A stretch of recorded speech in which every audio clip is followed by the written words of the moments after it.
after my grandparents died in a car crash, the world seemed to stop, their absence leaving a hollow ache that echoed through every corner of my life, because they had been my anchors, my guides, and the quiet constants in a life that often felt uncertain. And suddenly, I was confronted not only with grief but with the immense responsibility of their legacy, a responsibility I hadn't anticipated. Because within a week of the accident, the lawyer called me into his office, papers in hand, and delivered the news that changed everything.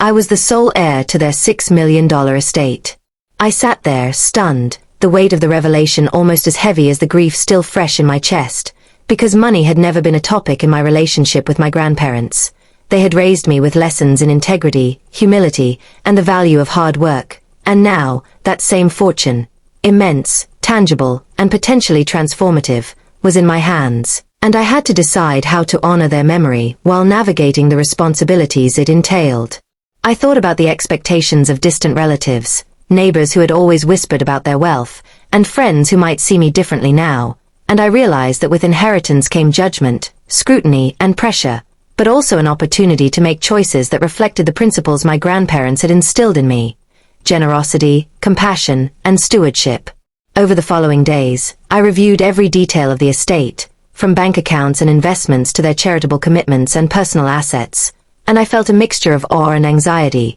knowing that every decision I made could have lasting impact, not only on my own life but on the legacy of the people who had loved me unconditionally. I contacted their closest friends, financial advisors, and even the local community center where they had volunteered, seeking guidance, perspective, and understanding, because I wanted to ensure that I honored their intentions and values rather than simply enjoying wealth without thought or consideration. As I stepped carefully through legal formalities, I also found myself reflecting deeply on my own life, realizing that suddenly being entrusted with such responsibility required me to grow, mature, and act with foresight, not just for myself but for the memory of the grandparents who had shaped my character, instilling in me a sense of duty, integrity, and thoughtfulness that no amount of money could replace. Friends and family expressed congratulations, envy, and curiosity, but I approached each conversation with humility, aware that inheritance is not merely a gift. It is a responsibility, a charge to preserve, improve, and give back in ways that honor those who came before,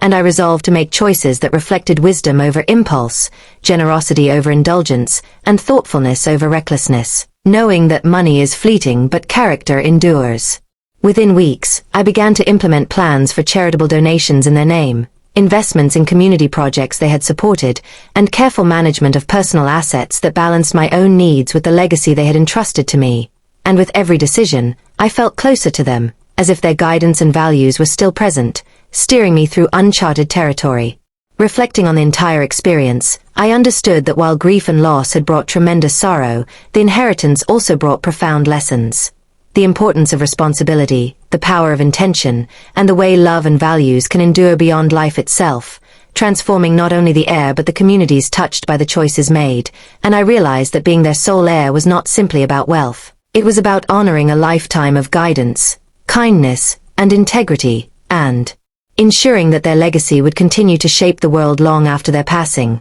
leaving me with a profound sense of purpose, gratitude, and the understanding that true inheritance is measured not by dollars, but by the values, lessons, and love we carry forward.